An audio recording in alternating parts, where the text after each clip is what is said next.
this corner, weighing 142 pounds, the undefeated champion of the world, Mr.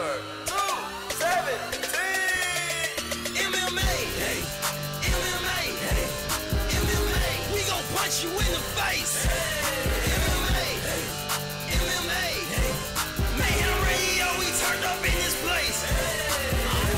Off the ropes, with a chair, fight dirty, pull hell, MMA, hey, MMA, hey, Mayhem Radio, we turned up in this place. He hits him with the right, he hits him with the left, he ducks, uppercut, another uppercut, a punch to the right, he's out, KO, and Mr. 217 is still the undefeated champion of the world. MMA, MayhemRadio.com. What's up, fight fans? Brad Storm back once again for Sitting Down with the Storm. I have a special guest for you guys and girls today. This man's been in the pro wrestling business for over 20 years. He's reffed matches with the likes of Abdullah the Butcher, Tommy Wildfire Rich, the great Ted Allen, Ken Timms, Dustin Rhodes, and many, many more. Fight fans, I bring to you my mentor and good friend, Straight Call Star Stevens. Straight Call, how you doing today, man? Glad to be on with you, Storm. I'm very proud of you, man. So it's been one hell of a ride down the highway of pro wrestling, that's for sure. Oh yeah, and you know, pro wrestling fans, it's been up and down. There's been some high spots and there's been some low spots. But Straight Call, why don't you let the fans know how you got started in the business of pro wrestling, what made you want to be a referee, and maybe talk about some of the pro wrestlers that you've worked with in the past. Yeah, it was a lifelong dream. I got to thank thank Miss Vicky and an older lady that I used to go to matches with as a kid, Mrs. Rossfield, to keep the interest going. Now, advance up to where I'm old enough to be in the business and everything, I'd like to thank Vicious Vic Rose. I'd like to thank Mr. Donnie of the Harley Davidson crew, David Young, Hotshot David Young, and Honest John Cheatham. All helped me tremendously. In fact, if it wasn't for a lot of those guys, I wouldn't be in the business now. I started out as a photographer, much like Cornette, and worked my way to refereeing. It was one of them things that was like, hey kid, can you ref? Can you do this? And got thrown in, and after a little training, and it was a great deal. I've been all across the country. Like I said, I'd like to thank Vicious Vic and Mr. Donnie and all those guys once again publicly. I know I've done it in private, but this is a public deal, and like I said, it's been a wild and crazy ride all the way through managing the Highwaymen, the baddest tag team in the Southeast, if not the whole country. But like I said, Brad, and it was a great honor to bring you in, and you've turned out to be one of the best, if not the best, announcer in this business. Hey, let's go back to that, Straight Call. It was one day, I believe I was at a bowling alley, and yeah, you got a good memory, man. I don't know what it was, but it was just something about your aura that I overheard the way you were talking to the people you were bowling with, and was like, yeah, this man's got it. I saw you walking by me. You had a Starcade shirt on, and I don't know if you remember that. Yeah. And yeah. I said, hey, yo, you like wrestling? And you're like, oh yeah, I work in the business. I said, no way. And I always wanted to be a pro wrestler, but you know, God didn't gift me with the, I guess, the height and the, I guess, the genes to throw it down in the ring. But now with the wrestlers these days, I could have been something, you know. But yeah, you could have. I tried to tell you could have been in the lightweight. You didn't have to be a heavyweight to make money in this business, but it's always easier if you're big, you know. Yeah. You got that genetic look, like the awesome Mike Awesome. I had the honor of working with him shortly before he died.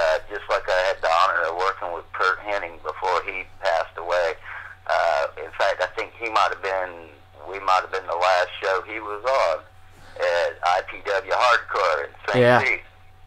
And, you know, like the likes of like Lex Luger and Ultimate Warrior and Kerry Von Erich, Texas Tornado.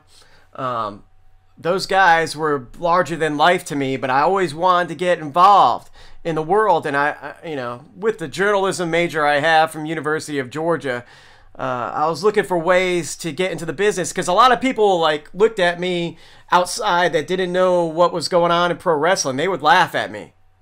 They didn't take me seriously, you know. So That's that the way it is a lot of times when you get in the beginning, man. You know, they look at pro wrestling that if you're not the likes of a like you said, a Lex Luger physique or even a Rikishi physique, yeah. you have to be one or the other. That at that time and before that, there was very little room for a smaller stature person such as you or myself. Yeah, we were delegated to being a referee, a manager, Or ring an announcers. announcer. Yeah. But I had a great time. It was a hard road to get in, no doubt. No doubt. I've definitely had a great time, and to meet up with the people that I'd met up with, just like I bring the name Vicious Vic back up. I knew him before he started training, and he came to me just much like you did and asked if I thought he could do it, and it was like, hell yeah, you know. yeah. So. And he's still doing it today. And brought me back in. So. Well, you know, Straight Call, wrestling's changed over the years, and it's changed drastically from the time of the 90s till today. What's your thoughts on the current evolution of pro wrestling? What do you like about it, and what do you dislike about it right now? The biggest thing I dislike about it is probably all the antics that they do behind the scenes. But anyway, as far as the product they put out, depending on who you watch, you know, it's just like Ring of Honor. They're still kind of old school wrestling, you know. And then you go up to the big boys up there at the I still call them the Fed. It'll always be the Fed to me. Then it gets into way more political, I think. They've come a long way on their showmanship and their production values and things, but it's just a strange world to try to live in, brother. If you ain't kind of crazy, you don't need to be in this business to start with. Yeah, and is there a certain wrestler or a certain time period when you were reffing a match and you said, hey man, this is not the same old wrestling I used to know? Tricky question.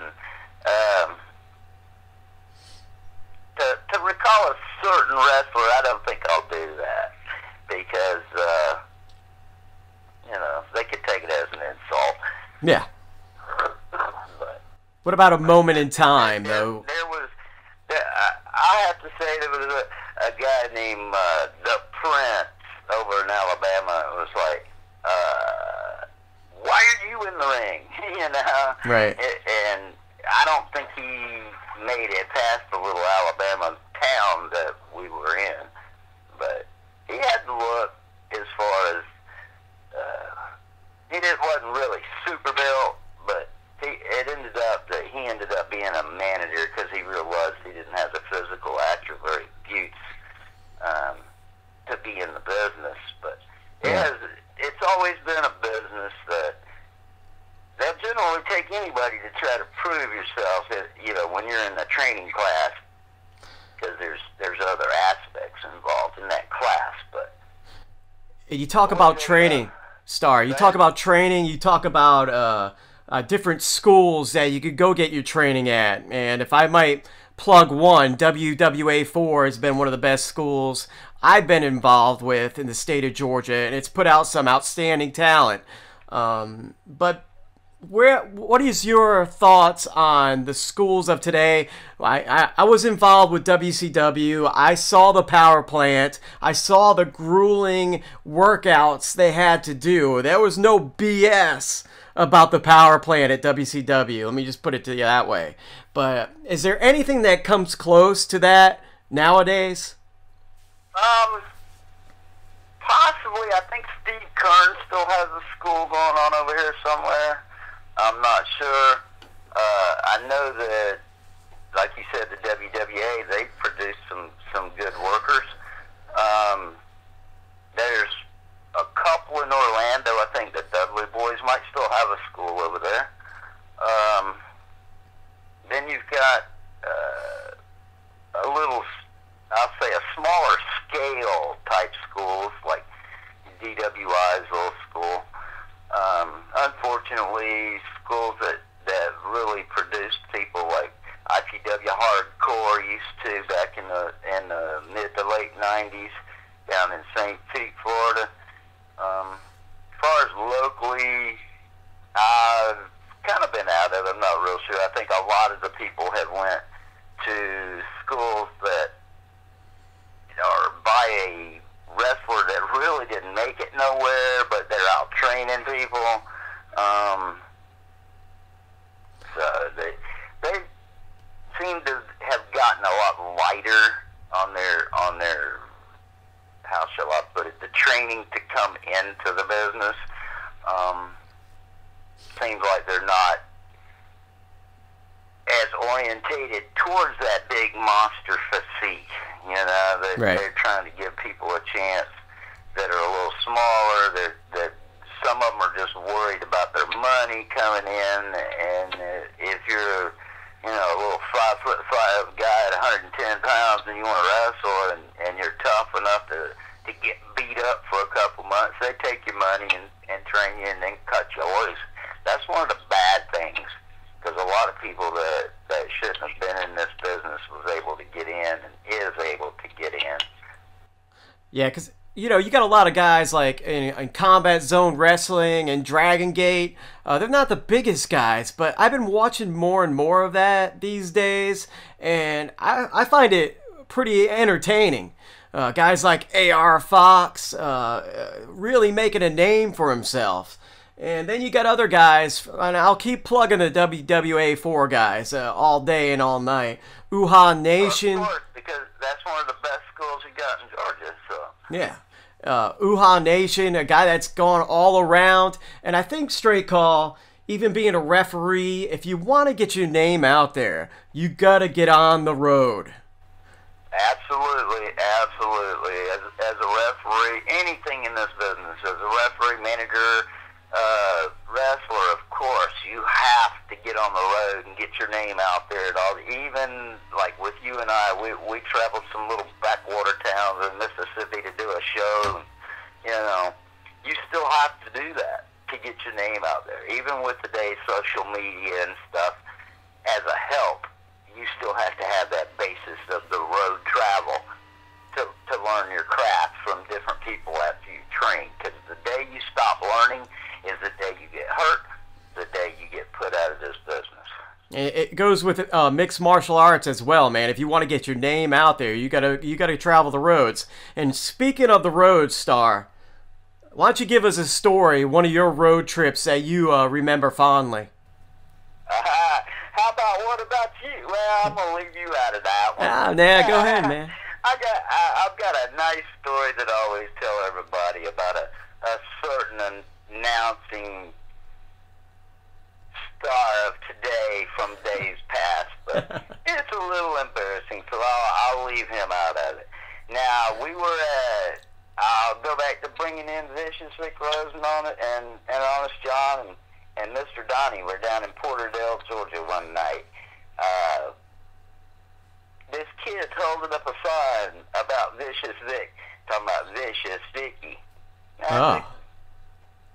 He's, you know, kind of like lunging at the kid, but with no intent of touching him. He grabs the sign and accidentally steps on the kid's foot, and the kid goes down, you know, on his butt. And boxer in the back. Oh, as we're going to the back, Vicious Vic gets hit in the head with a Coke can, a full, unopened Coca-Cola can. And naturally, busted him a little bit. It turns out that it was the kid's grandma who threw the soda. and when the cops and the kid and the granny come back to confront Vicious Vic about this so-called assault on the kid, he looks at that kid and he says, "Boy, I'm going to give you one time, one chance to tell the truth. What happened?" The kid tears up. It was so funny. The kid tears up and looks at Vic with these tears coming welling up in his eyes. "Mr. Rose, I tried to tell Grandma, you just stepped on my foot. You never touched me. It was my fault I fell." Vic looks at that kid and says, "Good job." The cops just look at the grandma and says, "We can arrest you." Yeah. Says, "I don't want to put no old lady in jail. Just get her out of here." Yeah. That was a funny little story. Yeah, I always will have love for Vic. I'll give you another one. I'll give you another real quick one. Shoot. For a company that we work for, you and I work for, IWU up there in Atlanta. Yep. We go to do a show at the Roxy on a Friday afternoon, Friday evening show. All of a sudden at 4:30, 4:30, 4:45, Yep. the Atlanta City worker truck pulls up and blocks off the Roxy. Yeah. And trying to interfere with our show and just starts tearing up the concrete of the sidewalk just hours before, they should have been getting off work at 4 o'clock, not starting at 4:30, Yeah, exactly. We know who did that, who caused that, because we were running some pretty crazy angles over there at that time. You know what I'm talking about, don't you? Yeah, I kind of remember. My mind's getting a little bit older as I get older, but yeah. I wish I had a copy of that show still. But yeah, they come in tearing up the damn sidewalk, trying to put a stop to the show. It didn't hurt the attendance that bad, I don't think, because we still had probably 700-800 people in there. Yeah. The funny thing is, pro wrestling's hardcore at times, and you've refereed a bunch of matches that were considered pretty ruthless and hardcore. What's the most damage you've... It's my specialty to do the hardcore bloody matches. I don't know. I guess because I may have been one of the only refs in the area that would either let them go to a point that, oh shit, he might be dead. Yeah. But what I wanted to get at... You get in there and jerk somebody, by the hair and pull them off of somebody to be able to check the opponent to make sure he's still breathing. It was a group here in ITW called Chaotic Cult. I used to have that problem with the head leader of that Chaos. It was like, he'd get in there and just, it's like the old saying that people just black out in a fight. Yeah. That's the way he was. I had to control him pretty hard. But it's all been a crazy ride, brother. Yeah, but I wanted to get at, Straight Call, what I wanted to get at was you've suffered some injuries in the past in the Squared Circle. What is the most prominent injury you've suffered as far as being a referee in a match? I would have to say my fractured neck. Can you tell the story? I had done a match and the guy lost, and he didn't particularly care about losing, and snatched me up and gave me a pile driver. And then just up again, it was like, oh damn, something ain't right from here. So it was, he got fined for it, of course, but that don't make no difference. It didn't help the neck injury, Right. And I've had a cracked shoulder blade before, numerous injuries, hurt wrist, things like that. People say this game is fake, but when you look at my x-rays, you find out it's not. Yeah, and the thing is with... Things may be like with a band. You don't go out and do a fresh song off the top of your head that you haven't, what's the word I'm looking for? Rehearsed? Practiced? Well, played before, let's put it that way. Yeah. But yeah, I've had knee injuries that, luckily for me, wasn't too bad. You know, just sprains or things like that. But like I said, when you get a neck injury, and it kind of makes you rethink the game, of course. And, you know, you get where you can't do as much. But of course, numerous concussions, getting hit in the head with chairs or chains, or got clocked in the back of the head with a pair of handcuffs that knocked me out one time. Damn.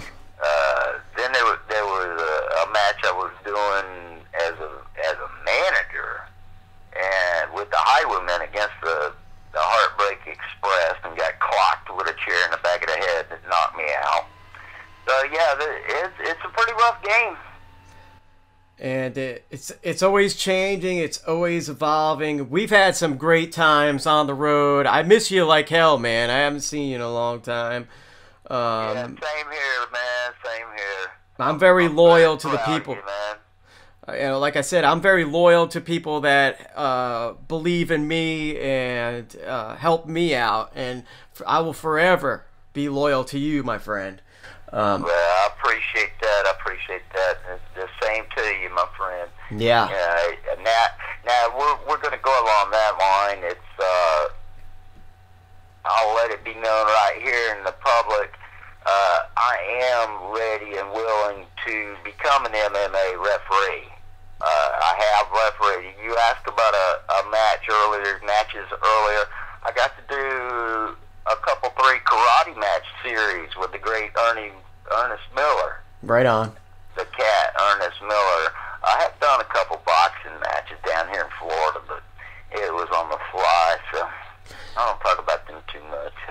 Yeah, well, you star, if I can hook you up with the right people, I'll do so, and maybe we can make that happen for 2014. You can get in the cage and start reffing. I know that in the fight world with the commissions and everything, they're a little bit strict, but we can get the job done, man, like we always do. Right. Yeah, I know there's different licenses and things you have to get. And I've checked a little bit of talking to some of the fighters on that side of the coin, and let's just say the referees don't have it as hard in that type of situation. Right. You know, when you're in the pro wrestling world and you're refereeing, these guys pretty much do what they want, and you know, they're not worried about getting fined, getting dock points. Not worried about any kind of commission or anything. Yeah. Unless you're in Mississippi or South Carolina or maybe Vegas or somewhere, but. You know, straight call. Though sometimes I think that pro wrestling needs a commission to weed out some of the garbage that's out there right now. I have always been against it, but like you just said a little while ago, the older you get, the more you reevaluate things. Mm-hmm. And yeah, I could see where it would help some people, but some people, like you said, that really shouldn't be promoting or things like that, wouldn't be able to get into it. So it's still a flip of the coin.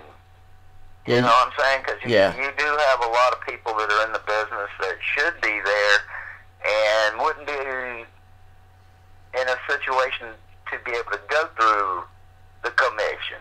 So, but as far as having some overall governing body of independence, then it may help in the long run. Let's just say that. Like I said, I do know that there's always the little promoter here and there that really doesn't know how to do the business, don't know how to do any business. They couldn't promote a rock concert or anything like that, because they really don't know. Mm-hmm. They're just out there wanting to be called a pro wrestler or a pro wrestling promoter, and all they're worried about is making money themselves. They're not worried about the guys getting hurt. They're not worried about whether they're trained. So yeah, a commission would help in that respect. I was going to ask you if you have any final thoughts, but I think that pretty much sums it up, man. Yeah, so. You want to make any shout outs to anybody before we let you go?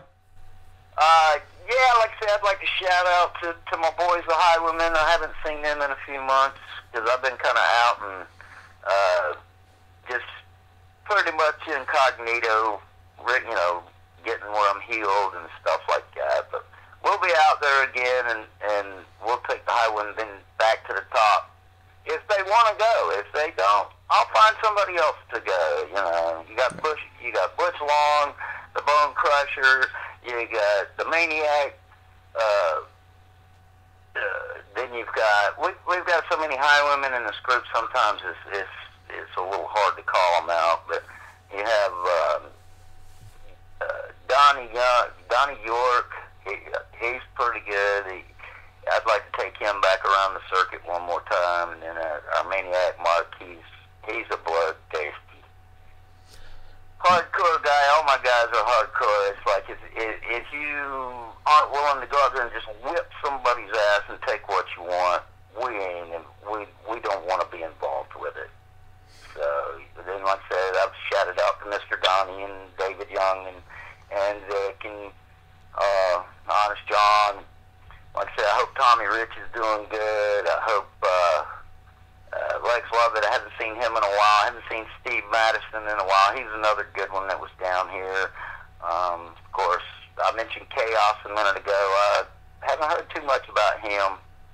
Of course, the Maniac, the Human Tripod, Ron Nemi. Hope he's doing good. I ain't had a chance to talk to him or Aaron Roy in a while.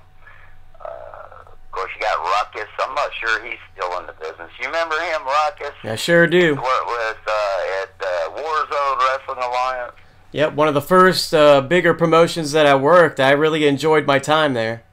Yes, they did put on some good shows. Had people like Jack Lord and Bulldog Reigns and the Punisher, Bull Buchanan. Haven't seen none of them guys. I hope they're all doing good, man. Yep, and I hope you're going to be doing good as well, Star.